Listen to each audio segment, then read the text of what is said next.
How to sell to a CFO. In my experience, there'll typically be, if we're not in sales and we don't have to sell a project, we still have to sell. We don't need to be an accountant ourselves. My background, I'm a qualified chartered accountant. I was a CFO for a $6.5 billion listed group. I've had 30 plus years running businesses and developing teams, leading turnarounds, assessing businesses for acquisition. My name's Rob Evans, and I hope you find this content both enjoyable and of great value. As a sales professional, we always sell to a CFO. Even if we don't meet them, they are always involved in our sales cycle. They're always involved in our sales process. And even if we're not a sales professional, we still always have to sell to the CFO. Whatever role we have in the organization and whatever it is we want to do, ultimately, the CFO holds the purse strings. Ultimately, the CFO is controlling the ultimate financial model in the organization. The CFO is making the financial decisions, and through the mechanisms that they put in place, the budget process and the approvals processes, they're involved in everything we want to do fundamentally in the organization. So the better we understand CFO thinking as a sales professional and also as a non-sales professional, the likelier we are to be able to be successful. CEO thinking is also embodies CFO thinking. The CEO's always got to worry about the numbers. The CEO's also judged on the numbers. So understanding how to sell to a CFO is a valuable skill for all of us. If we're not in sales and we don't have to sell a project, we still have to sell ideas, we still have to sell information, and others have to buy it.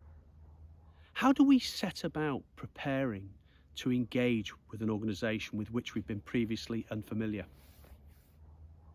Often, if we're a sales professional, we're selling into an organization, the individual that we're engaging with, in the background, they're having some dialogue with the CFO or somebody who works for the CFO in the organization. It's a big commitment and it's a big investment to get to CFO. Every proposal that comes to a CFO must appeal to the concerns. There's pressure for numbers, there's risks in financial numbers. Change presents to many people risk to them, more work to them, disruption, and they're not always convinced of the potential benefits. Even if they can see that potentially for the organization there's a benefit, what's it going to do for them? As we seek to sell to a CFO, I think it's important to answer some of the questions that they might not directly ask us, but will be asking us.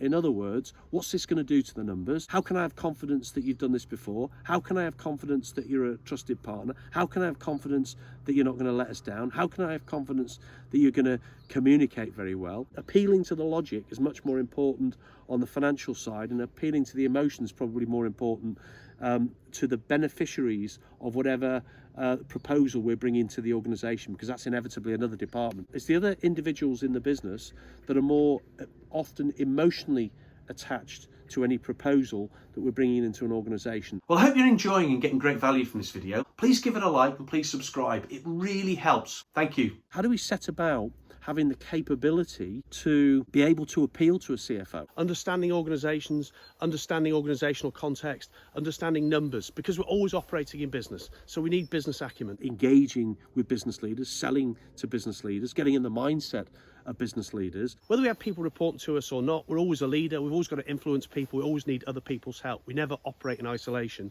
So we all need leadership skills. There's a very simple methodology that we can apply to think very carefully about how we take relationships that we evolve on a journey. You can find the program by clicking the link in the description or the comments. Also, I do keynotes and talks, lunch and learns, breakfast and learns, online forums. We need to have strong ourselves business acumen, a strong understanding of the business ecosystem in which we operate, enough of a financial knowledge. We don't need to be an accountant ourselves. Understand organisations with which we've not previously engaged, understand how organisations are funded, how they're structured, and what it is they actually do. Because if we understand how they're funded and the ownership model, it gives us some clues in terms of how much finance is available and what some of the decision-making processes will be.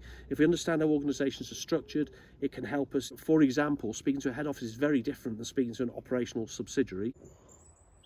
How do we set about ensure that we cover all the bases that we need to cover, at least good enough?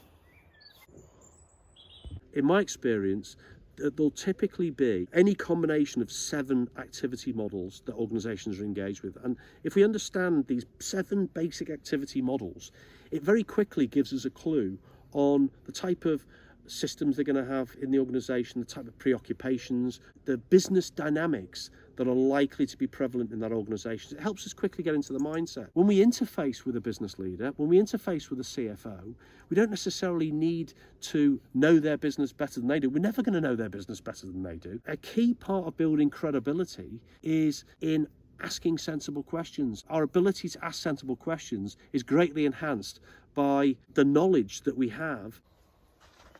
How do we set about making sense of a challenging new situation?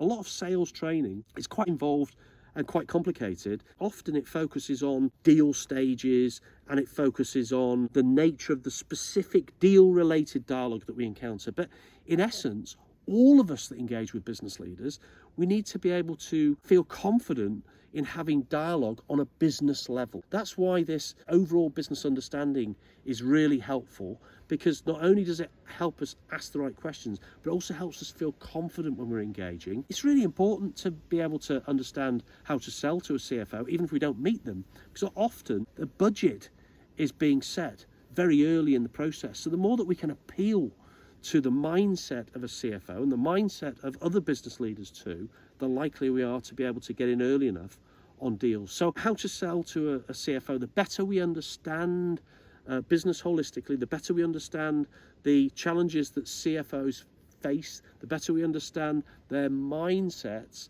and the better able we are to be able to quickly get to grips with businesses we've been previously unfamiliar, the likelier we are to have the confidence to really embrace engaging with a CFO or anybody else in a senior executive position. Well, I hope you enjoyed that and got great value from it. Please don't forget to check out the link. Also, please give it a like and please do subscribe. As I said, it really does help. I'll see you in the next video.